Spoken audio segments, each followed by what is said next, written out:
Donc, pour me présenter en deux mots, je suis Sarah Lombard, je travaille à l'ITAB sur les porcs et les volailles et principalement sur les sujets en lien avec le bien-être des animaux d'élevage.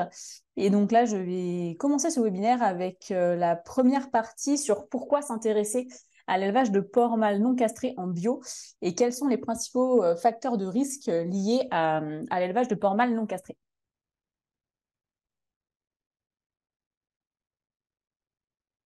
Donc en France, depuis le 1er janvier 2022, il faut savoir que la castration à vif des porcelets est interdite et que donc seule la castration avec anesthésie locale ou générale et analgésie est autorisée. Donc c'est un nouveau protocole à mettre en place en élevage. Et l'agriculture biologique, c'est un mode d'élevage qui a pour objectif de garantir un niveau élevé en termes de bien-être animal. Et donc, face à ces problématiques liées à ce nouveau protocole, il a apparu intéressant de supprimer la castration, mais il y avait un manque de références importantes sur les porcs mâles non castrés en élevage bio, et donc une nécessité importante de se concentrer sur l'élevage de porcs mâles non castrés en agriculture biologique dans les projets de recherche. Donc, c'est ce à quoi les deux projets qu'on vous a présentés ont essayé de répondre.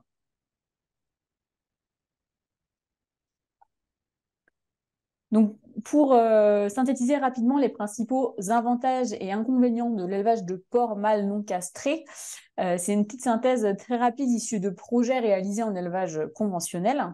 Donc, comme premier avantage, arrêter la castration, évidemment, ça permet l'élimination de cette intervention chirurgicale sur les porcelets.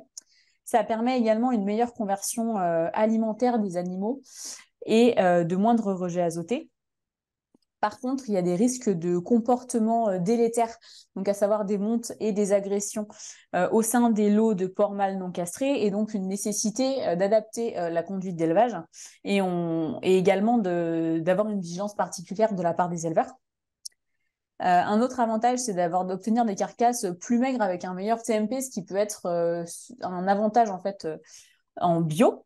Et le dernier inconvénient, c'est des risques d'odeurs désagréables au moment de la cuisson des viandes, et donc une importance de détecter et de trier les carcasses rapidement au niveau de la chaîne d'abattage pour pouvoir les utiliser à bon escient. Donc il y a une nécessité pour cet élevage de porcs mâles non castrés en bio de mieux connaître ses avantages pour mieux pouvoir en profiter et de mieux connaître ses inconvénients afin de pouvoir les réduire. Si on se concentre sur les principales, sur les odeurs désagréables dont on vous parlait juste avant, l'odeur de Vera, elle est principalement due à deux molécules qui sont l'androsténone et le scatol. Et donc, l'androsténone, c'est une molécule qui est synthétisée au niveau des testicules, alors que le scatol est synthétisé au niveau de l'intestin. Et donc, ces deux molécules sont stockées au niveau des tissus gras. Est-ce que tu peux avancer, Samuel, s'il te plaît? Merci. Il faut savoir que la quasi-totalité des consommateurs, du coup, est sensible au scatol. Par contre, il y a une partie des consommateurs qui n'est pas ou peu sensible à l'androsténone.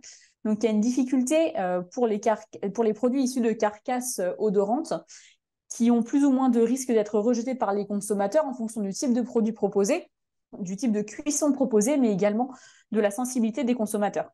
Donc il y a vraiment, comme je disais précédemment, une importance pour que ces carcasses odorantes elles soient identifiées sur la chaîne d'abattage pour qu'elles puissent être utilisées à bon escient. Sur les principaux leviers d'intervention en élevage. Donc comme je l'ai dit tout à l'heure, les deux principales molécules sont l'androsténone et le scatol, dont la concentration va être influée par différents facteurs.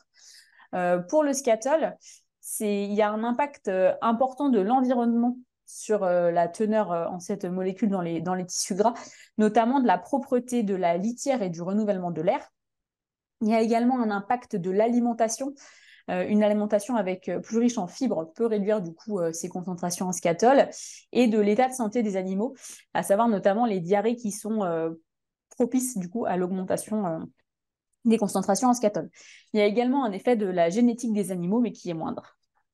Concernant l'androsténone, cette fois-ci, on a un important effet de la génétique sur les teneurs en androsténone des gras des carcasses.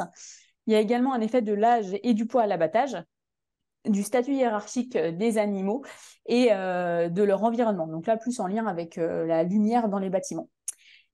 Et il y a également une corrélation en général importante entre les teneurs en androsténone et les teneurs en scatol, ce qui veut dire que des teneurs en androsténone élevées vont avoir tendance à être associées à des teneurs en scatol qui sont élevées également dans les tissus gras. Dans le cadre en France, pour identifier les carcasses odorantes à l'abattoir, c'est la méthode du nez humain qui est utilisée. Donc, c'est une méthode qui se découpe en 3 parties. La première, ça va être le chauffage du gras au niveau du cou de la carcasse. Le sniffing qui est réalisé par des opérateurs qui sont formés pour ça, et la notation des carcasses, et dans un troisième temps, la valorisation de la carcasse en fonction de la note obtenue.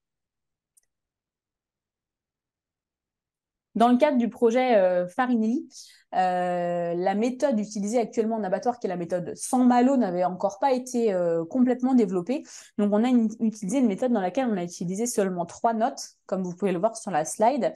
La note 0 qui correspond à une absence d'odeur de mal entier, la note 1 qui correspond à une odeur douteuse, et la note 2 qui correspond à une odeur de malodorant. Je vous le présente parce qu'on va vous en parler dans la suite pour les résultats. Donc cette méthode du nez humain, elle présente des avantages et des inconvénients.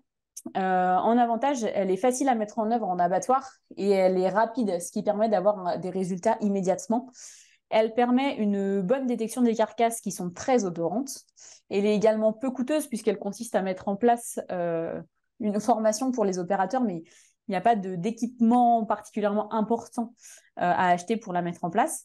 Et c'est une méthode qui est en amélioration continue. Comme je vous l'ai dit, il y a une méthode sans malo qui a été développée et qui est plus poussée que celle que nous, on avait pu utiliser, par exemple, dans le cadre du projet Farinelli. Il y a également différents inconvénients à cette méthode, qui est que malgré la sélection, la formation et le suivi des opérateurs, ça reste des êtres humains et donc il peut y avoir une part de subjectivité dans la notation. Il y a certaines carcasses odorantes qui peuvent ne pas être détectées par les opérateurs, ce qui peut poser un problème en termes de valorisation par la suite. Et il y a également une formation et des contrôles continus qui sont à mettre en place pour s'assurer de la sensibilité des opérateurs dans le temps.